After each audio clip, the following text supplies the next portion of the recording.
হচ্ছে গিয়ে মাশরাফি, আমি পাথরঘাটা উপজেলার সন্তান। তো বিষয় হচ্ছে গিয়ে আমার এইটুকু বলার যে আমরা চাইছি যে আমাদের যে তোফাজ্জল ভাই, ঠিক আছে, উনি হচ্ছে গিয়া একজন মানে মানসিকভাবে লিগা খুব মানে মানসিক মানে রোগী একজন, ঠিক আছে।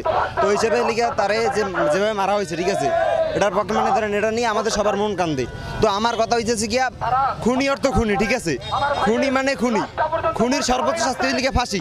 তো তোফাজ্জল ভাইয়ের যে খুনি, তাদের প্রত্যেকের যেন সর্বোচ্চ শাস্তিটা হয়, ফাঁসি হয়, এই বিষয়ে আমরা মানববন্ধন করতেছি।